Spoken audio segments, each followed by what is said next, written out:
Caritas News on the Go, the Social Action Network's news and public affairs online show featuring national newsmakers and our team Caritas from the 85 social action centers nationwide. Live at Caritas Philippine social media channels, Fridays 9 to 10 o'clock in the morning. Caritas News on the Go.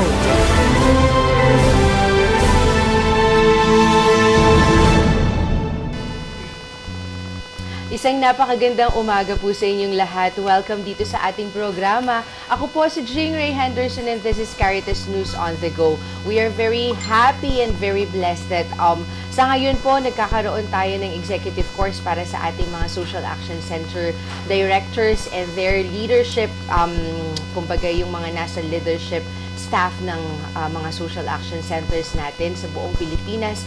And we are being joined by several of our dioceses ngayon na may mga bagong social action directors and staff. Kaya po, syempre, tradisyon dito sa ating programa na makasama din yung ating mga social action center directors. Lalong-lalo na yung mga tinitingnan po natin na madami tayong makukuha at matututunan po sa kanila. Sa ngayong umaga nga, we will be joined by two of our social action directors. Ang isa ay isa sa mga, actually isa sa dalawa lamang sa ngayon sa Social Action Network na mga babaeng leader ng ating Caritas, local Caritas. At kasama nga po natin ngayon, mainit-init pa, although galing siya sa isang malamig na lugar sa North. Galing po sa Buntok, Lagawe, kasama natin ang isa sa pinakabagong social action directors natin and one of the two women directors po natin. Walang iba kundi si Engineer Melisa Sapnoy. Good morning, Engineer, and welcome to the program. Morning, Jean. Kumusta naman po yung several days or months mo na nandito ka sa social action? Oh, nangangapa, syempre. Especially because we have only 2 permanent staff, 2 regular staff, and 1 project staff. But I'm learning because madali silang kausap, so I had some orientations with them. Yeah. And then I also had some orientations with the Caritas staff handling our project. So medyo, okay na. Medyo nakakatayo na ng konti. Ay, very good. Kasi yun naman yung kinakailangan natin na malaman ano po kung paano tatayo ulit na lalong-lalo na ngayon that we are really trying to put some directions, not only for Bonlag but also for all the several dioceses natin po ngayon. Pero let us please tell us more about you muna before being part of the social action. Saan ka po muna? I was a full-time housewife. I was a full-time mom since my late husband did not allow me to go back to work to take care of our growing up girl. So several years I was a full-time mom, but I was not actually full-time because I was an on-call consultant on environmental management. I was focused on wastewater and solid waste management. So every now and then I was still out of the house. But when the husband died 2020, I decided to go because we lived in Baguio. Okay. We were residents of Baguio. But when the husband died 2020, I decided na since it's just the two of us now with my daughter, we decided to go back home to Lagawe. So that's when I initially worked with an LGU, local government unit, with a new mayor. But after 6 months, I didn't feel like going back again, knowing politics inside local government units. That new mayor actually got me because I was also a former municipal administrator of Lagawe. Oh. So the experience, sabi niya, baka you'll help me out. I did, but the dynamics inside the office Is not really for not you. really. It was no longer for me. Like I said, I'd rather be stressed with work than be stressed with people. Yeah, So that's correct. why I left, and then I called up the bishop. I told him, is there anything I can do to help you? And then he said, okay, we'll meet. We met like last January. After that meeting, he already said, Manang, can you be part of this act? So I said, okay. So that's it. That's the short story. Yeah. Pero very interesting lang po na you're a consultant or you're working an expert on environment and solid waste management. How did it came about? Tsaka lalong-lalo na ngayon po na like kung titingnan natin Bontok, Lagawe, how would you like would you see yourself making use of that experience, of that expertise, and then now that you're working with the social action? Probably because like now for the DSAC, it doesn't have an envi unit, it doesn't have an ecology unit. Although one of the staff was trained, I guess they have gone through some training also on DRRM and environment. So probably that's one focus that I will be working down with the BECs. Not actually at the vicariate level, down at the BECs, since waste management and sanitation is one big problem of most of our local government units. Yeah, really. Actually, when we were doing the Gawad Kalasag evaluation last year, I think,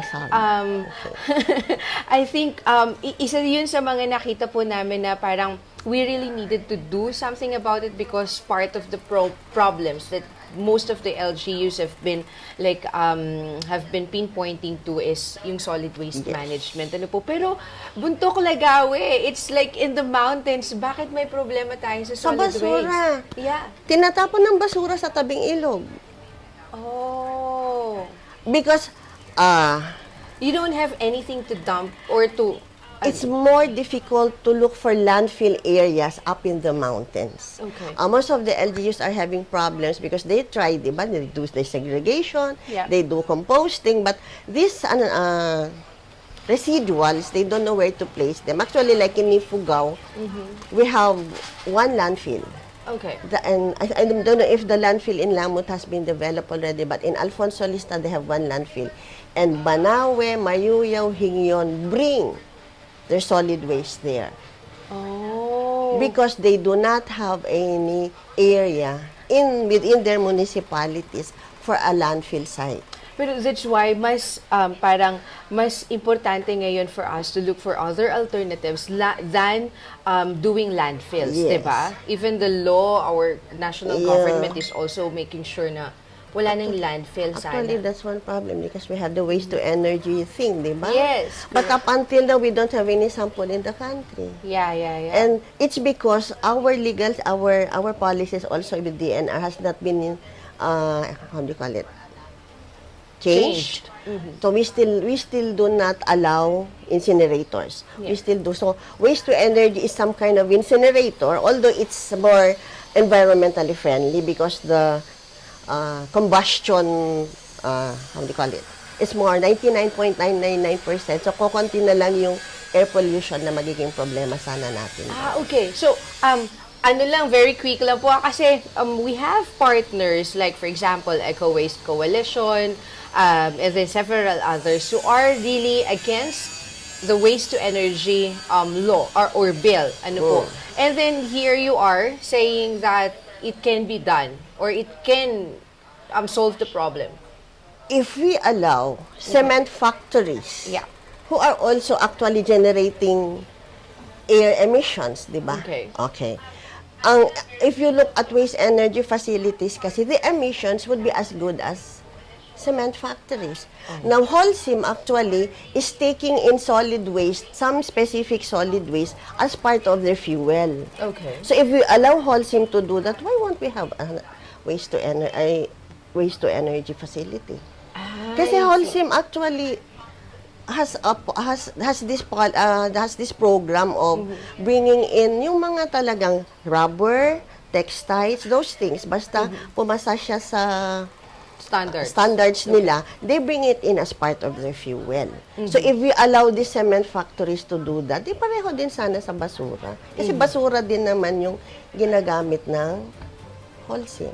Oh, I see. So, medyo madami-dami yung mga kinakailangan nating pag-usapan. Actually, that's a very technical one na we have been working it out, but hindi talaga. Kasi when I was with that project with ADB, gusto ng LGUs, pero hindi nila kaya financially. Yes, correct. And then, aside from they couldn't really afford it, we still do not have this policy allowing us to have waste-to-energy facilities. But it's being studied naman na now. Yeah, correct. I think the question lang, especially here in the Philippines, is how we really implement it properly and responsibly, and then, ano yun meron din kasi tayong problema because of segregation. Di ba, hinihiwalay natin ang basura. Correct. Waste-to-energy facilities will get in all Okay, kinds no of waste. segregation so, anymore. mawawala na, parang, where's the essence now of resource, getting that resource from biodegradable materials if lahat-lahat dadalhin mo sa waste to energy facility. So when I was also studying, when we were in that project, sabi ko, paano yung biodegradables natin? That's a resource that we really want to use because sayang yung nutrients na manggagaling doon, di ba? But if we encourage waste to energy facilities na they really need tons and tons of waste for it to operate, baka mawawala yung segregation naman natin. And then we will have to repeal or update the law, yung solid waste management But wasted law kasi natin. yung resource na nakukuha natin doon, even with our recyclables, because lahat na will go there. Yeah, and then at some point, we will lose also that parang yung nasimulan na natin na people are starting recycling already, segregating their wastes, and then making sure also na nililimit na lang yung waste na napoproduce sa household level. So, ang dami natin kailangan pag-usapan. Engineer Melisa, kasi parang these are the types of things that even sa buong social action network natin would be really helpful. Lalong-lalo na ngayon that we are talking about green audit, diba? Yung mga ganun, how are we going to do that? Especially in a, like for example, in a small social action center, na parang tinitingnan natin na hindi naman masyadong madami yung wastage natin or yung consumption natin. Pero at this time nga, sinasabi natin na parang it's really a need for us if we really wanted to come clean doon sa ating mga even yung mga advocacies natin, di ba? Ayan, okay. There are several things that we would like to ask Engineer Bat sa pagbabalik po yan ng ating programa, Caritas News on the Go. Okay.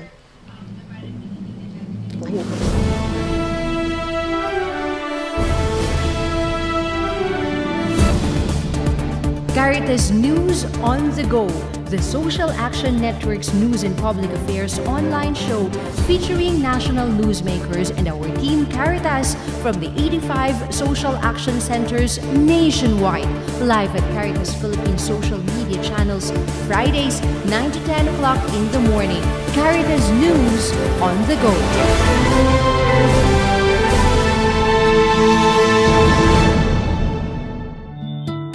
I can't feed 5,000, but I can feed one. I can't walk on water, but I can walk in the shoes of another. I can't turn water into wine, but I can turn a frown into a smile. Sharing what I have in my hands is the miracle that needs to be seen today. Every blessing I receive is a miracle that I can share. This is what I can share. This is my Alay Kapwa. Alay Kapwa, a flagship program of Caritas Philippines by the Catholic Bishops' Conference of the Philippines.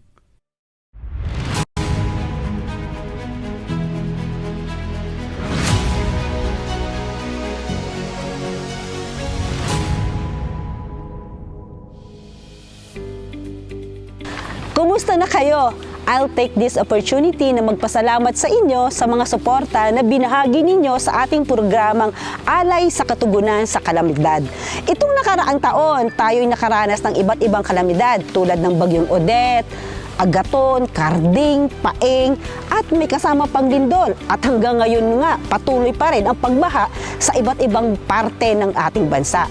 Dahil sa inyong suporta, mahigit kalahating milyon na tao ang ating naabutan ng pagkain, pabahay, kabuhayan, mga kasanayan at iba-iba pang pangangailangan ng mga pamilyang naapektuhan ng kalamidad. Muli, maraming salamat sa inyong pagmamalasakit, pakikibahagi at pag-alay kapwa.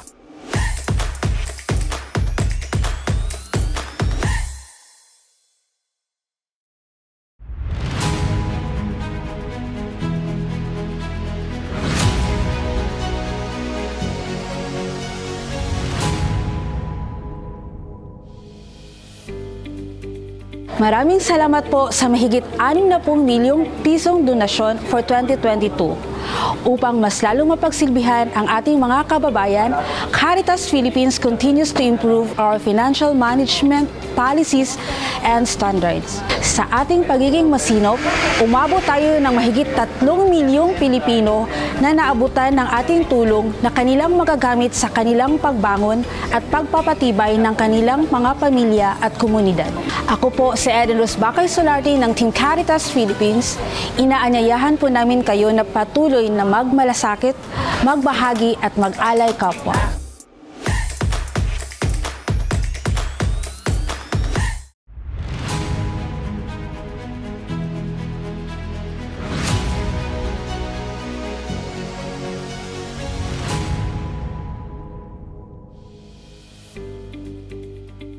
Ang ganda ng Pilipinas! Nandito sa atin ang Verde Island Passage, ang pinakamahalagang marine biodiversity sa mundo. Ang Lake Cebu ng South Cotabato, ang isa sa pinakaimportanteng watersheds sa bansa. Ang isla ng Palawan, ang last frontier ng Pilipinas. Ang Sibuyan Island, ang itinuturing na Galapagos of Asia, ay hindi rin pahuhuli sa ating listahan. Diba? Ang ganda ng Pilipinas at napakaswerte natin dahil dito ang tahanan natin. Subalit, paano kung ang lahat ng ito ay patuloy nang nasisira dahil sa kaliwat ka ng mining at coal operations, sa banta ng nuclear power operation, mga illegal logging at unregulated fishing, fossil gas expansions, at ang napakaraming nating basura? Saan na tayo titira? Saan na titira ang ating mga anak? May pag-asa pa ba? May pagkakataon pa upang maging luntiang muli ang ating tahanan. Ako po si Engr. Samahan ninyo kami sa Caritas Philippines sa pagtatanim ng mga puno at mga kawayan, sa pag-iwas ng paggamit ng single-use plastics, sa pagbabahagi ng mga kaalaman tungkol sa rights of nature, at sa pagsuporta sa mga advokasiyang nangangalaga sa ating nag-iisang tahanan.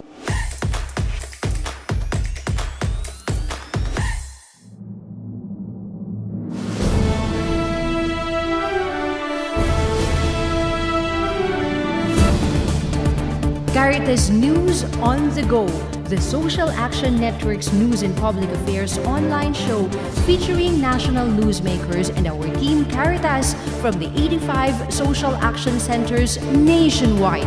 Live at Caritas Philippines social media channels, Fridays 9 to 10 o'clock in the morning. Caritas News on the Go.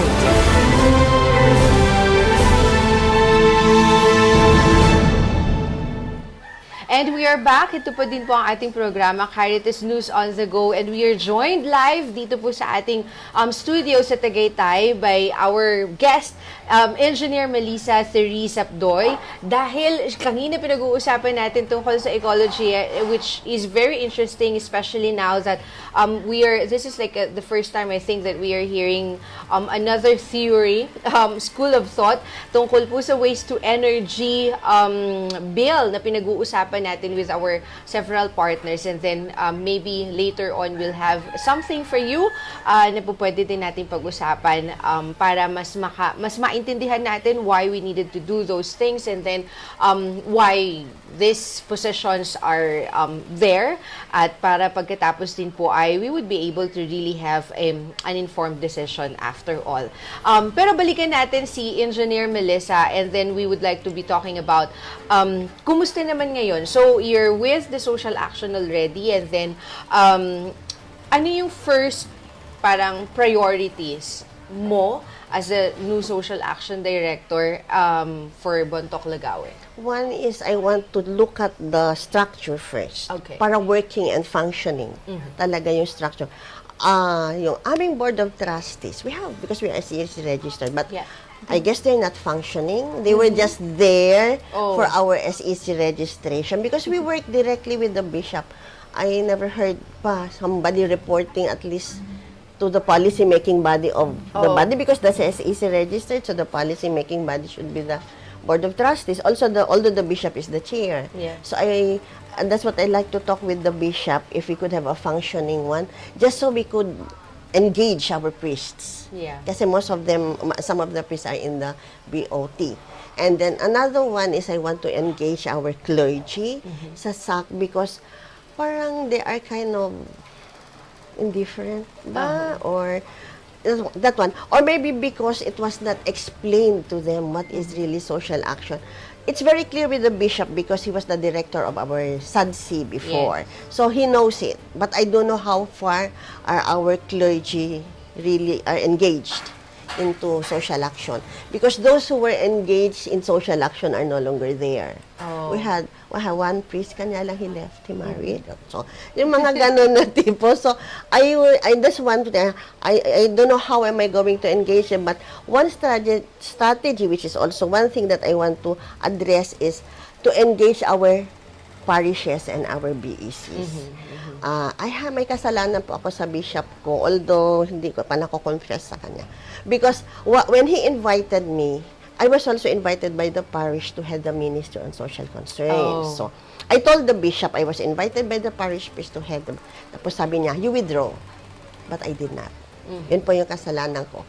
I did not withdraw. I told the parish priest that the bishop wanted me to withdraw, but I'm not withdrawing. For one, I want to immerse myself first in the parishes and the BECs. Kasi sabi ko, baka hindi ko kasi malink ang vicariate level if I don't go down.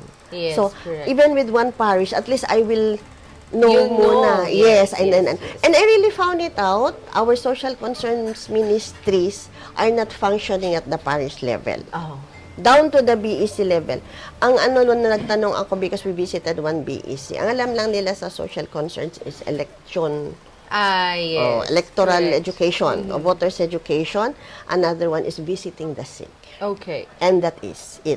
Wala nang iba. Ala na. So, nung binasa ko yung functions, because we have the BEC manual na basis ko, binasa ko lang lahat ng functions ng social concerns ministry. Doon sa kanila nila, ay, kasama pala yun. Kasama ang pagtatanim pala sa sabi ko, sa labas ng simbahan, di ba, yung sabi ko, maintenance ng planting of flowers and trees, kasama po yan sa concerns ng BEC, ay ng social concerns. So, those ones, I think we have to bring down to the BEC. So, those are the two one muna.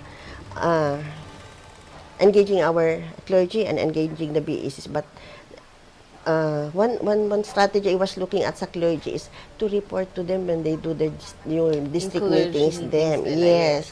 Because yun ang isa na, and then another one na to engage them is, since we have a lot of, di ba yung legacy program natin sa Alay Kapwa, I'm looking at inviting one or two in every program. And be part of the program. Now, you don't have to be a director to be part of the program so long as it's your interest. If that's their charism, if I could invite them. And you have several mga religious din po, di ba? Opo. Not only diocesan priests. So, Yes.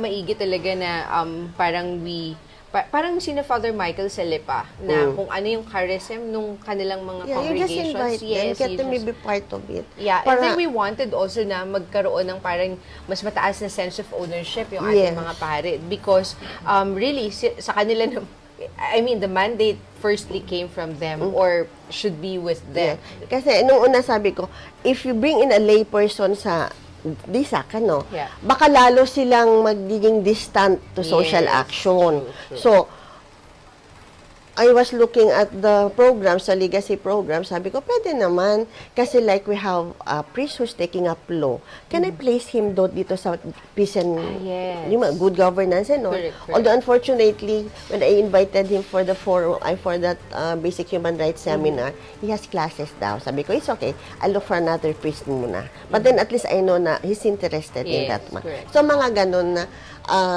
while getting to know them, invite them na lang where they are interested. Yes, There. correct. And then, at the BEC and parish level, the bishop revived this BEC BEC commission. So, and there's somebody who's really assigned there na priest. So, sabi ko, let's go down. Yeah. Reorient our BECs, but I will really focus on social concerns. Yes, correct. There. Kasi kinakailangan talaga na magkaroon ng parang clear na definition of terms. Yes. Lalong-lalo na doon sa ating mga nasa ground level, ika nga, BECs, parishes, and all. Pero I would like to jump into another topic, if you don't mind po, engineer. No po, kasi sabi ko nga kanina, dalawa lang kayong babae who's holding a position, leadership position in the social action. And then we know, for example, Bontoc, Lagawe, and then the northern part is really parang they were for a time led by men. Yeah. Is this putting like an added pressure to you? No. No. One is, I'm older than most of the priests. Ang ganda na sagot. No. Napaka-assertive. No, for one, probably because kahit sabihin mong it's led by men, we are more maternal. Pag sinabi mo lolo, lola, may ano sila. And then, I'm looking at our priests, I'm older than most of them. Siguro I'm lang younger than 2 or 5. Siyempre yung retired na dalawa. Opo. The bishop is younger than me. Oh, really? Yeah. Oh. He's younger by 5 years. Oh. And then, 2 more priests, Father Sammy and Father Jan. All the rest are younger than me. So, yun yung ano ko, advantage ko siguro Mas yung na. seniority Meron yung po. pagkaate. Yeah. So, oo. Yun, ay, sabi ko, nung nakita ko, sabi ko, siguro, I will use that one. Kasi kahit papaano naman, kahit indifferent yan, pag ate ang nagsasalita, kahit papaano, they will listen. So, I don't, and one more thing, I worked with them in 2019. Okay. When the bishop invited me for their pastoral planning. Remember, I shared it na Yes. inaiwan nila yung kanyang organizational structure. And I told the bishop, one reason is that they were not part of the... Construction. Yes, they were not. So they don't own that structure. Yeah. So we went through the process of revisiting the vision, revisiting the mission, hanggang they had some targets pa nga. And then they proposed the organizational structure. And then, since then, they've been following it up with me since 2019. It's only last week, June 27, that the bishop showed us his new structure. And it's better. It was, the one I showed you was a lot better than the first one. Parang hindi na masyadong mararamdaman mo na napaka-hierarchical Yes. or napaka power belongs to only Yes. several or one, di ba? Although meron pa rin yung feeling nila, kasi yung before kasi 'di ba commissions, directors lahat pare. Parang sabi nila sa CBCP kasi when they write daw, it has to be a priest, there has to be a head in that one. Yeah. And then the bishop explained na lahat ng commission sa CBCP, may counterpart sa atin, iba lang ang pangalan. Yeah. We just have to inform them the right to whoever is heading, be it a lay or a priest. So that was the explanation of the Yeah, bishop. correct. And how do you also plan to use or leverage this being a woman leader sa buong social action network where almost 84 are men? Priests and all. Actually, in the training, nakaupo lang kami dalawa sa likod ni Ate. Nakikiramdam. But then, looking at them naman, they're okay. So, I guess we could work with them. Okay. Oo, kasi I think we would like to also be sharing this because I think there is a part of the church now that's really leaning towards putting more women in leadership positions, in decision-making positions. And we are really very happy with that because not only Caritas Internationalis is talking about this one, not only that the Pope is talking about this, but really it's also like merong movement from grassroots na kinakailangan talagang maglagay tayo. Even like for example, at Caritas level, we are talking about now, how do we put women in the board of trustees? Yeah. Because yun yung talagang decision-making arm, di ba? Policy-making arm nung ating organization. So those kinds of things are being talked about at the moment. We are discussing it openly. So nagpapasalamat tayo dahil with the leadership like ngayon ni Father Tony and then Bishop Colin, these are openly discussed. And they're actually like, for example, gusto nating ipamalita sa inyo, no?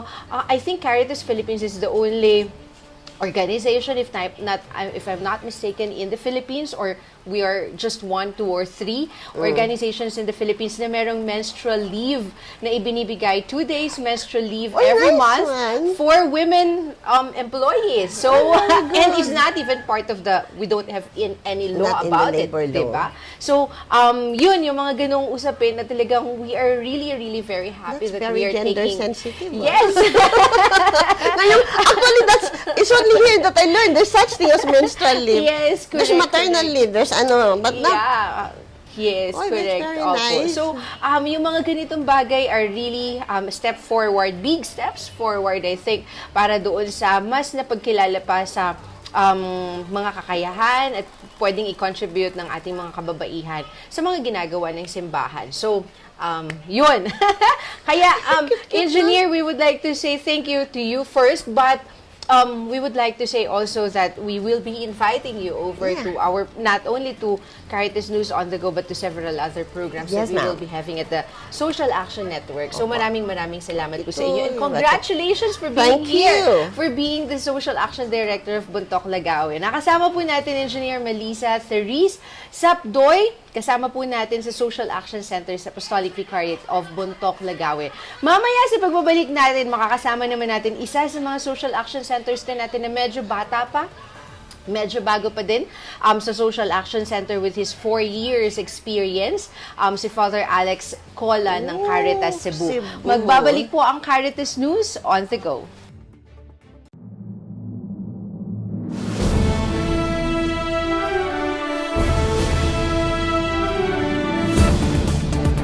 Caritas News on the Go, the Social Action Network's news and public affairs online show featuring national newsmakers and our team Caritas from the 85 social action centers nationwide. Live at Caritas Philippines social media channels, Fridays 9 to 10 o'clock in the morning. Caritas News on the Go.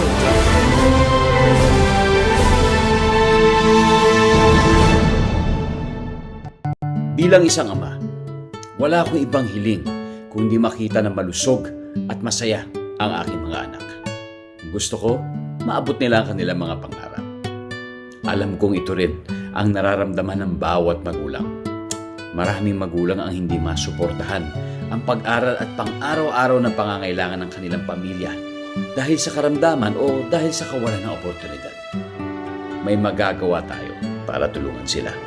Sa pamamagitan ng Alay Kapwa Expanded Fund Campaign ng Caritas Philippines, tinutulungan natin na maihatid ang 7 programa ng Alay Kapwa sa mas maraming pamilya sa bansa. Anumang makakaya, biyaya sa iba.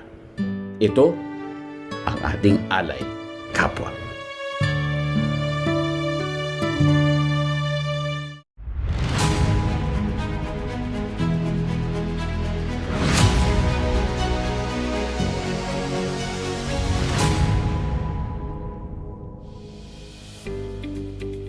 Simula nung nag-umpisa tayo, meron na po tayong 537 AF scholars mula sa 12 dioceses.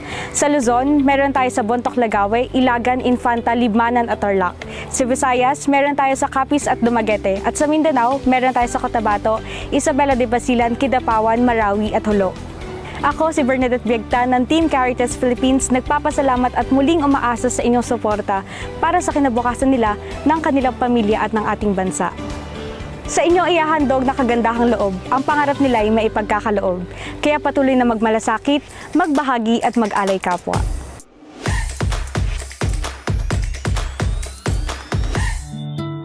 I can't feed 5,000, but I can feed one. I can't walk on water, but I can walk in the shoes of another. I can't turn water into wine, but I can turn a frown into a smile. Sharing what I have in my hands is the miracle that needs to be seen today. Every blessing I receive is a miracle that I can share. This is what I can share. This is my Alay Kapwa. Alay Kapwa, a flagship program of Caritas Philippines by the Catholic Bishops' Conference of the Philippines.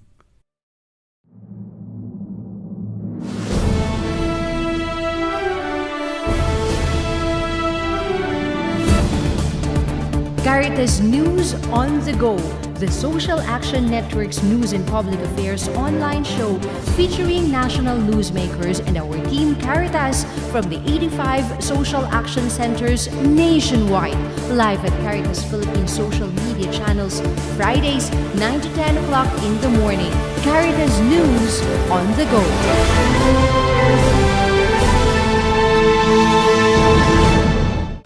Isang napakagandang umaga po sa inyong lahat. Welcome dito sa ating programa, Caritas News on the Go. Ako po si Engr Henderson. At syempre, kasama natin ang iba't ibang mga social action centers natin sa buong Pilipinas. And this morning, we will be joined first by our Social Action Director sa Caritas Cebu. Walang iba kundi si Father Alex Cola Jr. Good morning, Father, and welcome to the program. Good morning, Jing. And thank you for inviting me here to this beautiful studio of Caritas Philippines. Yeah, Father, kumusta muna po ikaw? I think from the very first time that you took over, you assumed the office of being the Caritas Director. Kumusta ka na ngayon?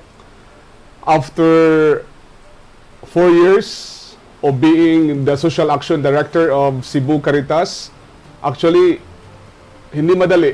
Maraming challenges. But despite of all the challenges that I have encountered, sa awa naman ng Diyos, lahat ng mga problema ay meron namang solusyon.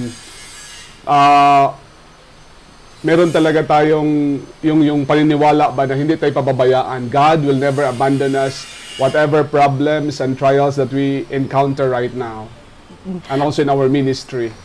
And speaking of trials na mga in-encounter ninyo po, lalo na sa Cebu, nitong nakaraang taon, you have had the experience of responding to a disaster, yung Typhoon Odette response natin, Father. Kumusta na ang Cebu after that one? Communities affected by that super Typhoon Odette are actually recovering. And yung ano na lang, yung livelihood lang nila, they are still recovering when it comes to their livelihood.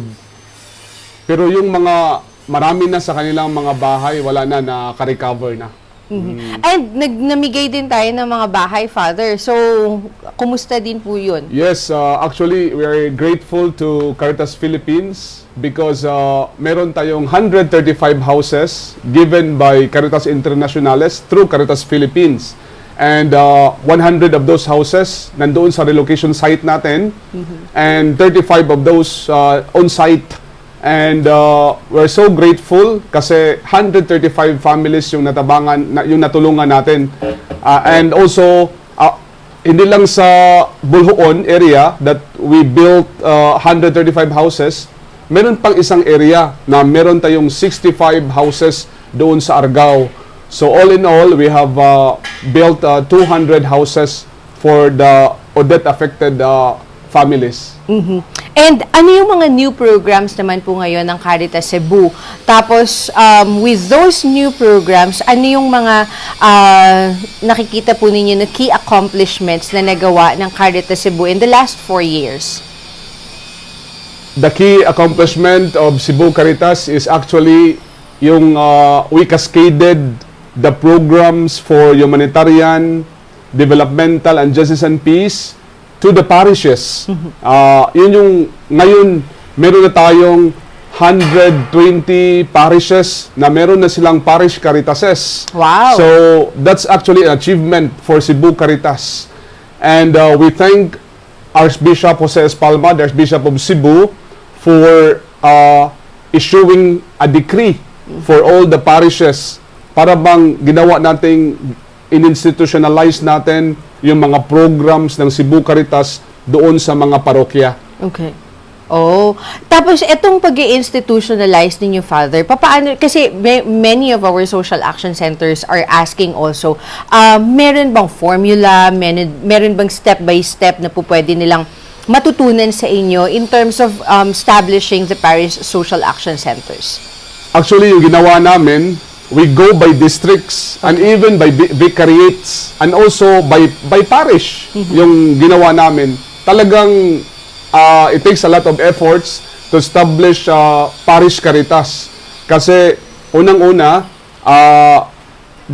puntahan mo yung distrito, tapos magbigay ng orientation, at saka hindi madali kasi magkakaroon ng FGD, Focus Group Discussion, para bang needs assessment. Kasi iba yung need ng urban parish sa rural parish. Yeah. Iba din yung need ng yung nasa mountain na parish at saka yung malapit sa dagat. So, yun, after the needs assessment, yun, sisimulan na natin yung mga programs. Ano yung programs na gusto nyong i-implement sa iyong parokya? Not necessarily that all the programs of Cebu Caritas i-implement natin sa parish, but only those programs na kailangan doon sa parokya. So, ibig sabihin, Father, you are giving also the parishes like an opportunity to decide for themselves kung ano yung mga programa na i-implement nila. Yes, that's it. Exactly, that's what we're doing, Jing. We give them actually, sila na yung bahala, no? Kung ano yung mga programa na gusto nilang i-implement sa kanilang parish. So, that's their decision. Okay. And how do you guide them naman, Father, once that they were able to set up the parish Caritas? Papaano? Like, iniiwan na ba natin sila or meron pang facilitation, may guidance na binibigay pa yung diocesan Caritas natin? Actually, meron tayong follow-ups at saka meron tayong district priest in charge. Okay. So, the district priest in charge will be the one to follow up kung kumusta na yung parish Caritas doon. Buhay pa ba o patay na? No? Kasi depende din yun sa mga pari eh. Crucial yung role ng priests kasi siya yung magbibigay ng buhay talaga. Yeah. No? Siya yung direct ng kanilang mga in charge ng mga parish Caritas, mga volunteers and staff diyan sa parokya na mapatuloy yung mga programa sa parish Caritas. So, at the same time, yung trabaho naman natin, ang trabaho ng Cebu Caritas, parang trabaho ng Caritas Philippines, Yeah. na para tayong umbrella, na tayong parang sekretariat, no, na tumitingin doon kung ano yung mga kailangan nila. And we also address some concerns of the parish. Kung kailangan ng tulong sa Cebu Caritas, pupunta kami doon sa mga parokya na iyon. So, that's actually what we're doing. So, ngayon, Father, nakikita din na naman natin, parang we are evolving as an organization na po sa Caritas Cebu. Pagkatapos, ano yung nakikita natin na concerns pa ng Archdiocese that Caritas Cebu might be able to respond? Actually, one of the main concerns is yung disasters preparedness. Okay. So, we had just finished our CMDRR training and also emergency response plan. So, two times kaming nag-training no? May 4 to 6 and also May 24 to 27. So, thanks to the guidance of Caritas Germany, kasi sila yung, at saka yung Caritas Philippines, no? Si Dodong yung pumunta doon, at saka si Crisel at Joanne sa Caritas Germany, tumulong sa amin. Yung disasters preparedness talaga, importante yun. And also, dapat we have to build resilient communities. Importante talaga ngayon, no? Na yung sinasabi nila na hazard and vulnerability and also capacity. Yep. Importante talaga yon, no, na matutunan natin, lalong-lalo na yung trabaho natin sa social action.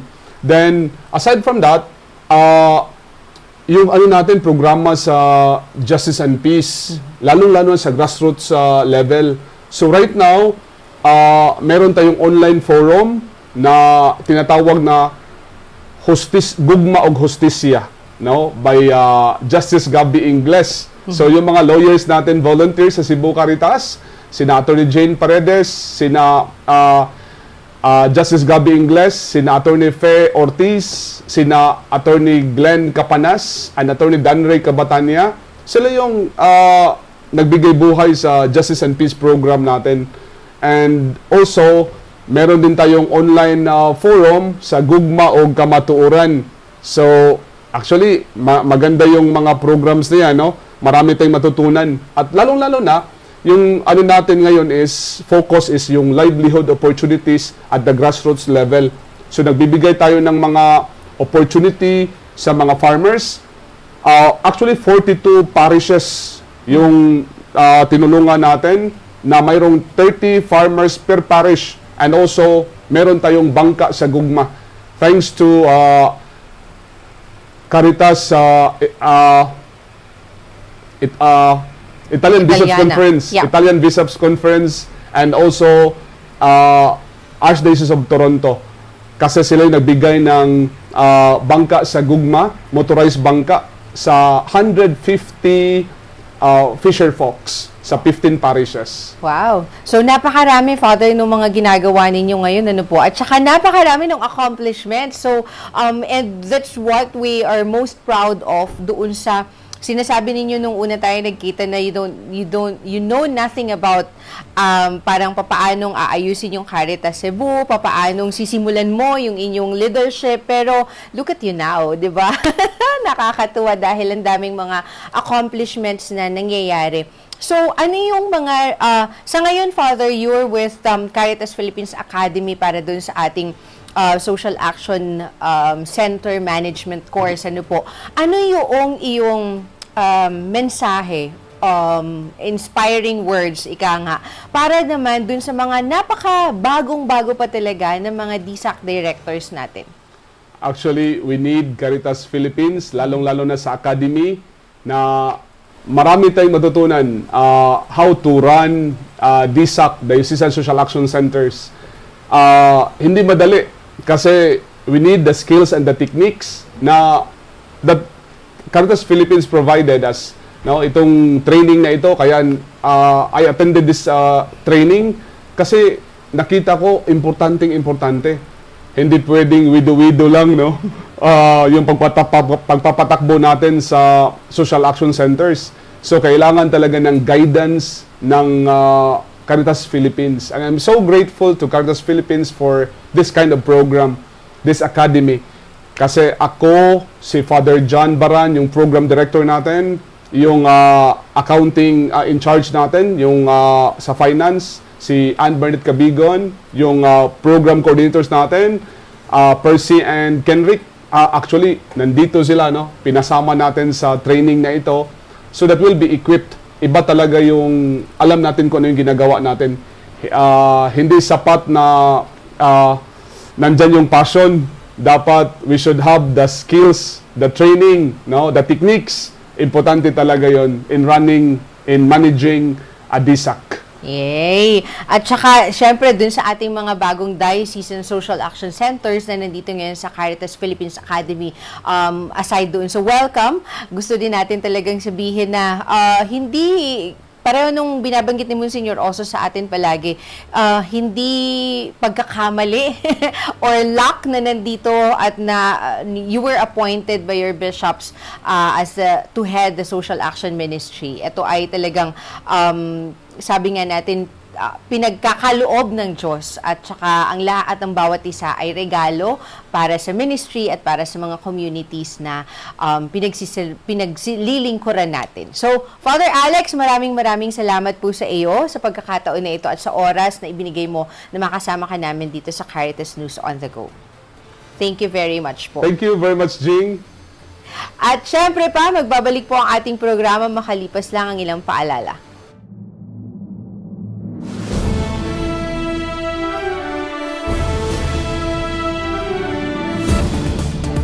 Caritas News on the Go, the Social Action Network's news and public affairs online show featuring national newsmakers and our team Caritas from the 85 social action centers nationwide. Live at Caritas Philippines social media channels, Fridays 9 to 10 o'clock in the morning. Caritas News on the Go.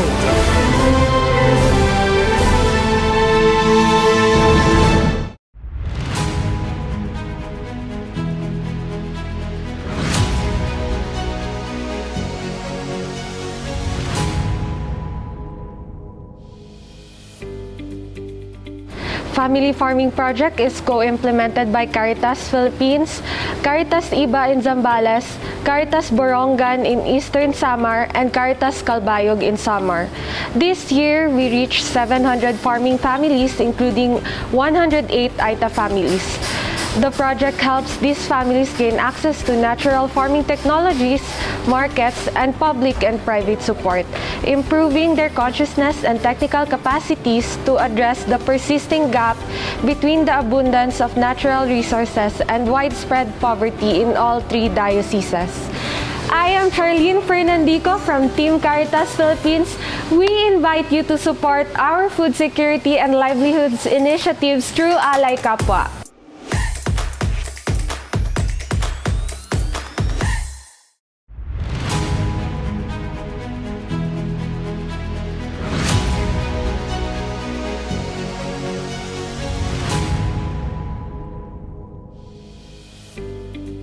Ang programa ng Justice and Peace ng Caritas Philippines ay nananawagan sa inyong tulong.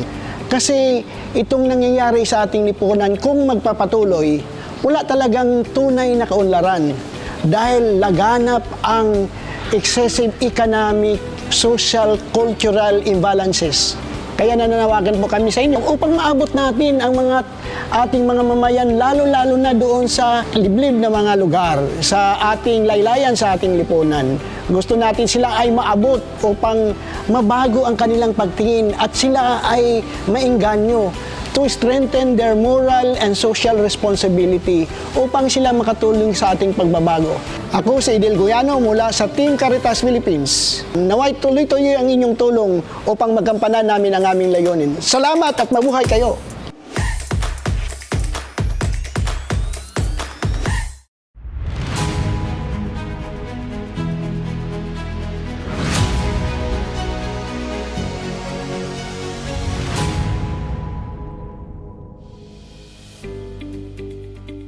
The Alay Kapwa Community Schooling is a program of Caritas Philippines in partnership with Unilove Foundation, Center for Integrated STEM, Diocese of Novaliches, and Magna Anima Teachers College.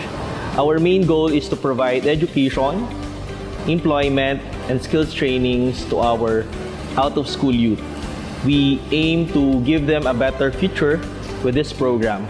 Currently, we have 95 students, 48 junior high school, and 49 senior high school. I am Benjamin Custodio of Team Caritas Philippines. We are inviting you to support out-of-school youth through Alay Kapwa Community Schooling.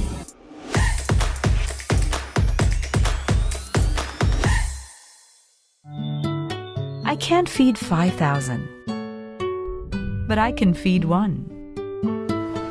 I can't walk on water, but I can walk in the shoes of another. I can't turn water into wine, but I can turn a frown into a smile. Sharing what I have in my hands is the miracle that needs to be seen today. Every blessing I receive is a miracle that I can share. This is what I can share. This is my Alay Kapwa. Alay Kapwa, a flagship program of Caritas Philippines by the Catholic Bishops' Conference of the Philippines.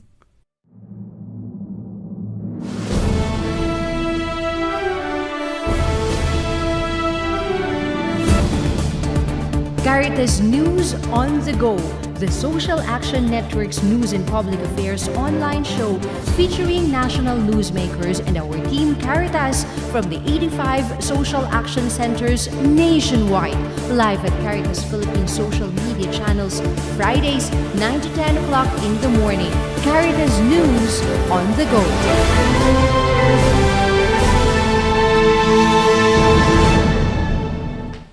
Nitong nakaraang linggo po, nagpunta tayo sa Paque, Laguna upang makiisa sa kampanya na isinasagawa ng Diocesan Social Action Center ng San Pablo kontra doon sa itinatayo or proposed na mga dams dyan sa Paque, lalong-lalo na ito ay ipinupropose sa atin ng iba't ibang sangay ng ating gobyerno at iba't ibang mga private business conglomerates. Kung kaya nakausap po natin ang ating mga communities, nakausap din natin ang ating Social Action Center at ito ang kanilang masasabi. Kasama po natin si Father Noel Cunopio, ang DSAC Director ng San Pablo. 2, 3. Isang malaking pagpapala para sa ating lahat ngayon. Narito tayo ngayon sa Parokyang Dambana ng Mahalpa at narito ang kanyang orihinal.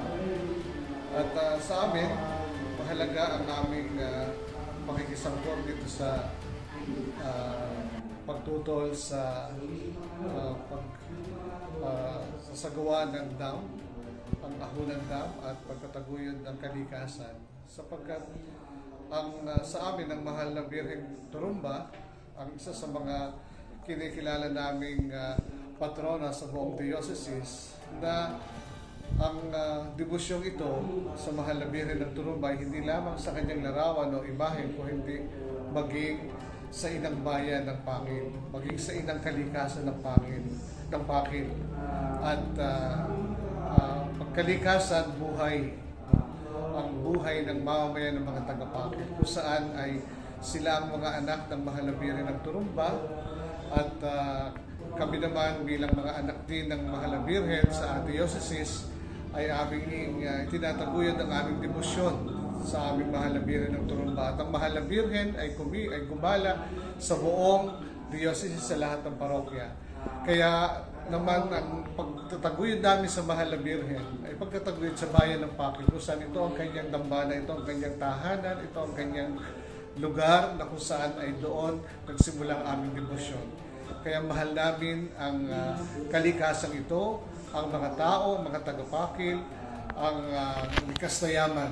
Kaya ang social action ay nakikisangkot at handa naming ipaglaban ang pagyurak sa karangalan ng aming mahal na ina, ang mahal na Birheng Maria, ang mahal na Birhen ng Turumba, at ang mismong tahanan ng mahal na inang ito ng Turumba, ang likas na yaman, ay dapat namin ipagtanggol sapagkat hindi namin hahayaan ng karangalan ng aming mahal na inang Turumba ay aming ituyurakan na mismo sa mismong bayan ng kanyang sinilangan. Kaya nga, hindi kami papayag na taong nagiging tiwali dahil lamang sa dahaman sa kapangyarihan o sa material ay yuyurakan ng karangalan ng mahal na Birheng ina Turumba sa aming pamimito sa kanya. Kaya ito isang pagbubulat, ang ito upang ang aming pagtatangi sa mahal na ina sa gawaing pangrelihiyon, ang gawaing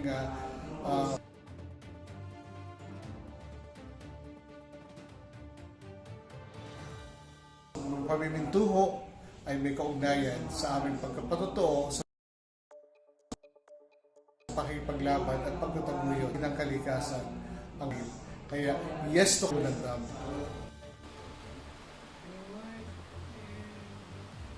Nakasama natin po doon sa ating ginawang mobilization rally sa Pakil, Laguna. Walang iba kundi ang mga kasama natin sa iba't ibang mga relihiyon. Kasama din po natin ang mga nasa academe, ang ating mga estudyante at mga iba't ibang professors. Nandoon din po ang ilan sa mga civil society organizations. Kung kaya't panawagan po, nagpapaabot din ng panawagan nila sina Father Noel Cunopio sa local government unit na maging kasangga sana sila sa pakikipaglaban na ito ng mga taga-Pakil, Laguna.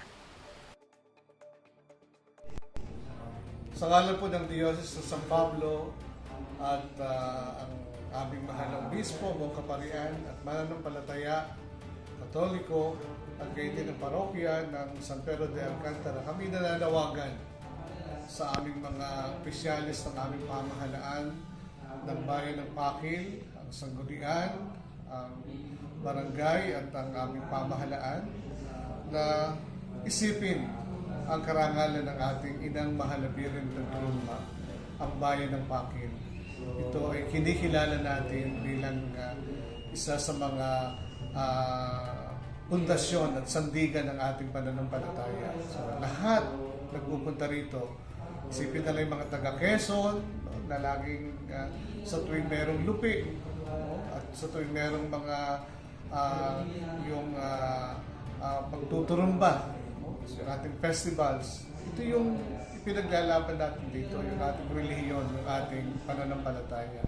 Kaya upang hindi lang ito mga pagdiriwa, kundi ito may kaugnayan sa buhay ng tao, lalo karapatang pantao, karapatan ng kalikasan, karapatan ng nakararaming mga mamamayan.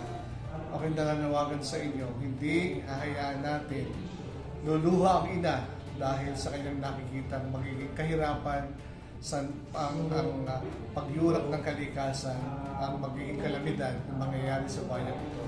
Sana isipin natin kung mahal natin ang pakil, mahal ang Birhen ng Turumba, mahal na Inang Maria, mahal natin ang kalikasan ito. Kaya kami nananawagan, itigil po natin, gawa natin ang paraan at manindigan tayo para sa bayan, para sa nakararami, at para sa karapatang pantao, lalo tigil sa kalikasan. Maraming salamat po ulit sa lahat ng mga sumuport at nakibahagi sa mobilization rally na ginawa natin dyan sa Pakil, Laguna. Maraming salamat din po sa lahat ng mga nakibahagi sa atin ngayong umaga dito sa ating programa. Sa July 11 po, gagawin natin ang public launch ng Alay Kapwa Expanded Fund Campaign. Sa inyong 500 pesos every year, marami na po ang inyong mga matutulungan, lalong-lalo na ang mga communities at mga pamilya na gusto nating tulungan sa pamamagitan ng ating 7 Alay Kapwa Legacy Programs. Patuloy din po nating hinihiling ang inyong panalangin para sa ating mga obispo, sa mga leader ng ating simbahang Katoliko na nasa Kalibo, Aklan ngayon para sa kanilang 126th CBCP Plenary Assembly. Maraming salamat pong muli sa inyong pagsubaybay din sa iba't ibang mga social media channels ng Caritas Philippines. Ako po si Engr Henderson at ito ang Caritas News on the Go. Many people are in dire need of help. We know in our hearts that we cannot look away. Kahit na pobre kami, gusto ko namin nakahutapos siya. Sa pamilya mo, anong pangarap? Mabigyan sila ng magandang buhay po, na hindi sila nahihirapan. But with millions of Filipinos in need of assistance, how can we reach out to all of them? With so many problems surrounding us, where do we begin? Ako po si Bishop Jose Colin Bagaforo, ang presidente ng Caritas Philippines. Ang hangarin ng programang Alay Kapwa ay upang matugunan ang marami nating mga kababayan na naghihirap, lalong-lalo na yung mga nasa laylayan ng ating lipunan. At ang programang ito ay nakatugunan sa mga kalamidad na nangyayari sa ating bansa. Tugon sa pangangailangan ng ating mga kababayan ng pagkain, bahay, at yung mga immediate medical needs nila ay meron tayong maibigay para sa kanila. Tulungan natin ang ating mga kababayan. Sana po ay kasama namin kayo sa pamamagitan po ng konting donasyon. 500 pesos po ang aming hinihingi sa inyo. Bawat taon po, sana kaya nating magbigay. Maliit lang po yan sa karamihan sa atin. 41, 42 pesos po every month lamang at maaring yung 42 pesos ninyo ay sagot ng kanilang buhay. Whenever we give to Alay Kapwa, we help support its 7 legacy programs. Each program is designed to help bring holistic development to marginalized communities, giving them the support and assistance they need to get out of poverty. Ako si Father Tony Labiao Jr., Executive Director ng Caritas Philippines. Ang Caritas Philippines ay mayroong 7 Alay Kapwa Legacy Programs, alay sa karunungan, alay sa kalusugan, alay sa kabuhayan, alay sa kasanayan, alay sa katugunan sa kalamidad, alay sa kalikasan, at alay sa katarungan at kapayapaan. Comprehensive yung programa, hindi lang nagpatayo ng bahay, baala na kayo, no? May bahay na kayo. Na binibigyan din natin sila ng pagkakataon na magkaroon ng kabuhayan. at ang environment nila ay magkaroon ng halimbawa, access nila sa palengke, sa paaralan, sa kabuhayan nila. So nandoon sila, nabubuo nila yung komunidad nila. At ito ay nagbibigay ng panibagong pangarap, panibagong pag-asa sa mga mamamayan. Diyan mo makikita yung ngiti ba ng mga pamilya na pagkatapos ng kalamidad, akala nila tapos na rin ang kanilang buhay, pero nagkaroon sila ng panibagong pag-asa dahil sa tulong ninyo. Maliit na tulong, pero niipon natin, yan na, nabuo natin yung mga komunidad na. No? Hindi lang tayo tumulong sa isang pamilya, kundi tinulungan natin na sila, mga pamilya, mabuo ang kanilang pamayanan. No single person can solve all the problems in the world, but everyone can contribute to the solution. We all have something to offer for others. Ngadtong nahitabo ang bagyo, wala na ibalay. Grabe ang katalagman nga akong agian sa bagyo. Isorbi kami sa Caritas. Kung gusto ba namo nga makabalay dinhin ni Caritas. Og sa dihang diri nako sa Caritas, nakita nako nga ang mga bata nga daghan kayo usay magdinumugay, magbugno, nay magngab, magaway. Ang akong nakita, nakigistorya ko diha sa Diyos naman. O karon nangayo ko niya og giya. Nangayan ba akong buhaton, matukurong kang pundok ang mga bata ko dahil sa pagkamataraw. Di ko gusto silang mahitumpawak sila sa dili maayong kaugmaon. Ako mismo ay produkto ng pagmamahalan at pagmamalasakit ng aming pamayanan. Ang ikinabubuhay namin ay yung paglalabada ng aking nanay. Kaya talagang nanalangin kami na merong mga tao na tumulong sa amin para ako talaga ay makatapos ng pag-aaral at mabago naman yung aming buhay. Ang pagmamalasakit na ito ng aking pamayanan ang naghubog sa akin kung bakit ako ngayon ay nandito sa social action. Gusto kong ibalik kung ano yung naitulong sa akin ng ating komunidad. Gusto ko rin ay maranasan din ito ng iba pa nating mga kababayan. Together, let's make Alay Kapwa the advocacy of every Filipino for the Filipino by being an Alay Kapwa partner donor. Ako po si Father Tito Kaluwag. Ako ang head ng Expanded Alay Kapwa Fund Campaign. Ang pangarap ng Alay Kapwa talaga magkaroon ng pagkakataon ng lahat ng ating mga kapwa Pilipino na magtulungan. No? Kay mayaman, kay mahirap. Magtipon-tipon tayo ng ating mga kakayahan para matulungan natin yung mga kapos sa ating lipunan. Ang pangako po namin sa inyo sa Alay Kapwa ay pangangalagaan po namin ang inyong 500 at sisiguraduhin namin na yon ay mapunta sa tamang programa at sa mga taong talagang nararapat makatanggap ng tulong natin lahat. Yan po ang Alay Kapwa. Pagmamahal sa Diyos at pagmamahal sa kapwa. Let's help change the world and build a better tomorrow for all by committing to share at least 500 pesos every year to Alay Kapwa, a flagship program of Caritas Philippines. We can send our donations through the following bank accounts and payment partner.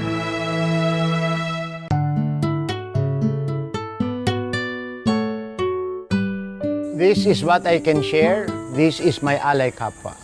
Kini akong mahatag kanimo, kini ang akong Alay Kapwa. Ano man ang kaya, biyaya sa iba, ito ang aking Alay Kapwa. Amuni ang akon maihatag, amuni ang akon nga Alay Kapwa. This is what I can share. This is my Alay Kapwa.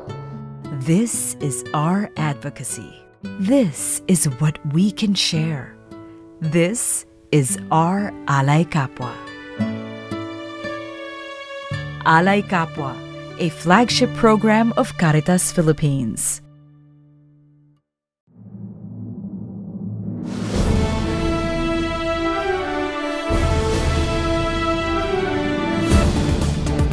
Caritas News on the Go, the Social Action Network's news and public affairs online show featuring national newsmakers and our team Caritas from the 85 social action centers nationwide. Live at Caritas Philippines social media channels, Fridays 9 to 10 o'clock in the morning. Caritas News on the Go.